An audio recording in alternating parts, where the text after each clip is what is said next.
The account of Surgeon General James Mcgrigor respecting his activities following the Battle of Salamanca. After this great battle, my own labours, as well as those of all the medical officers, were very arduous.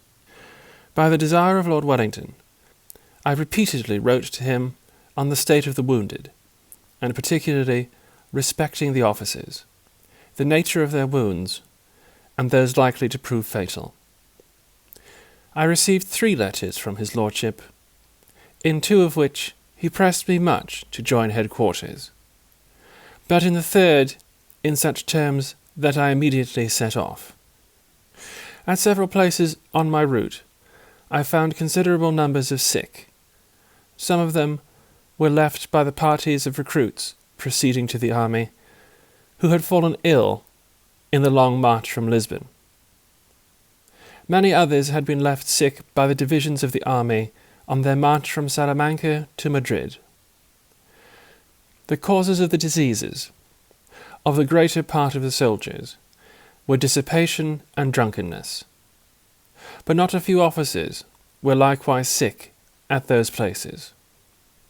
Some of them who had been wounded at the Battle of Salamanca and would not be restrained from proceeding with their regiments, arrived at the Spanish capital.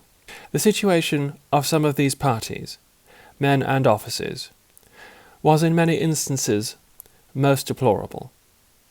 Not only without medicine and medical attendance, but also without provision of any kind.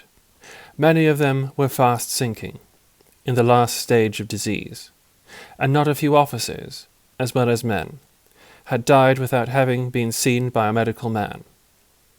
I everywhere went round and visited them, but was powerless to help them. I sent orders to the principal medical officer in Salamanca to dispatch medical and purveying officers to each of those stations where I had found parties of sick and wounded officers and soldiers. At the same time, I wrote to the Deputy Commissary General of Salamanca, informing him of the destitute condition those stations were in, and I recommended him immediately to send a store of provisions to each place, with proper commissariat officers. In doing this, I felt that I was not only obeying the dictates of humanity, but another recollection came to my mind. On my arrival at Madrid, I waited on Lord Wellington. He received me in the kindest and warmest manner.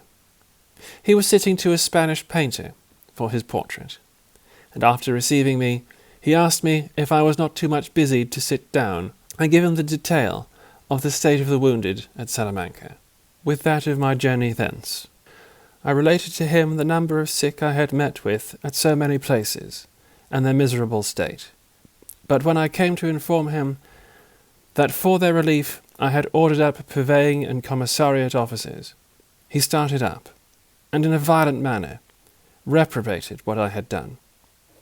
It was to no purpose that I pleaded the number of seriously ill and dying I had met with, and that several men and some officers had died without ever being seen by a medical officer. I even alluded to what had formerly occurred at Talavera, and to the clamour raised in England when it was known that so many wounded and sick had been left to the mercy of the enemy. All was in vain. His lordship was in a passion, and the Spanish artist, ignorant of the English language, looked aghast and at a loss to know what I had done to enrage his lordship so much. "I shall be glad to know," exclaimed his lordship, "who is to command the army, I or you? I establish one route, one line of communication for the army, you establish another, and order the commissariat and supplies by that line. As long as you live, sir, never do so again. Never do anything without my orders." I pleaded that there was no time to consult him to save life. He peremptorily desired me never again to act without his orders. Hereupon I was about to take my leave, when in a lower tone of voice he begged I would dine with him that day, and of course I bowed assent.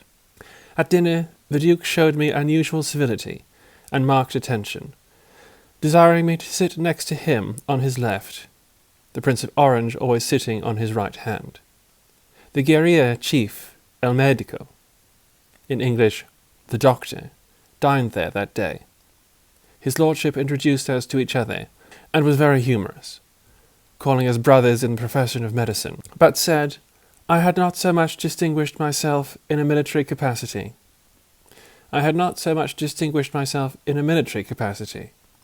as my Spanish brother.